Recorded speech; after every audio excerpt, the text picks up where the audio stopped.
Hey, what is up everybody? Welcome back again. So, a quick question to you. So, let's say that I have one battery over here and I also have one bulb here. And if I try to adjust my bulb here, but the question is that why the bulb is not glowing right now? Hey, it sounds like a stupid question because it is a stupid question, because we all know that the bulb is not glowing because there is no path for electrons to flow, right? So hey, the path for electrons to flow, what is this called? Let's see this.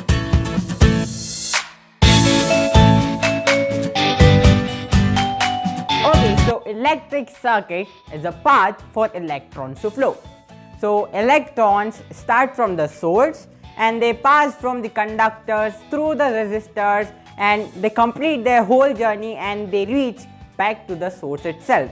And this is nothing but the electric circuit, right? So electrons start from the source, which is the battery or it could be a cell, right? And then they move ahead through the conductors. So conductors here are the wires, right? And wires are basically made up of copper, and copper is a metal, and mostly all the metals are good conductors of electricity. So the electrons move ahead through the wires, or which is the conductor here, and then they reach to the bulb.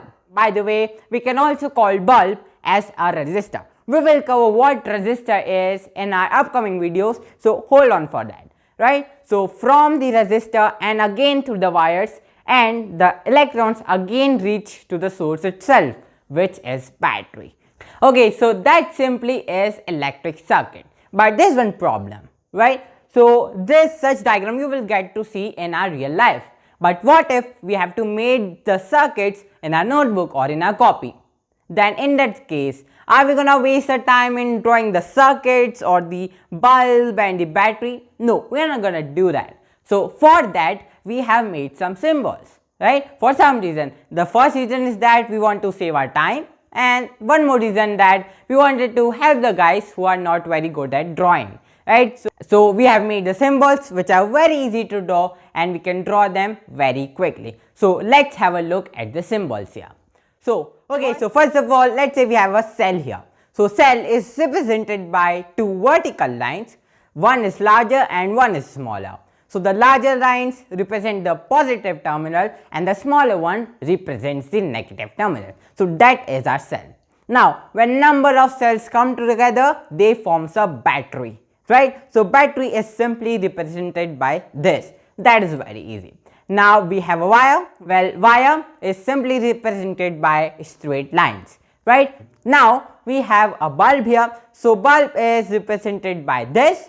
Like you can see the shape, it's a pretty weird shape, right? So after the bulb, we have resistor here. So resistor is represented by the zigzag lines, and we will cover what resistor is in our upcoming videos, right? So resistor is also done. Is there anything left?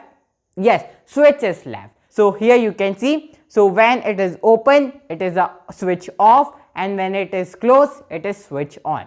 So that is also the switch. So we have covered the electric circuit, but there is one more thing left. Yes, ammeter and voltmeter. Hey, these are the new words. What are they? By the way, I don't think that I have to explain you this because their names are enough to convey or to tell what they really are, right? So ammeter is a device which is used to measure the current, and the voltmeter is a device which is used to measure the, yes, voltage. So we have the ammeter and we have the voltmeter.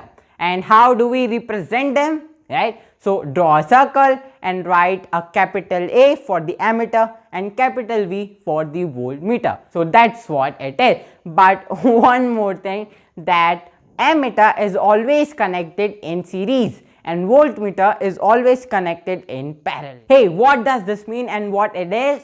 We will cover that in our upcoming videos. So hold on for that. So that's it. I hope that you understood this. By the way, there was nothing new to understand, right? So thank you very much for watching.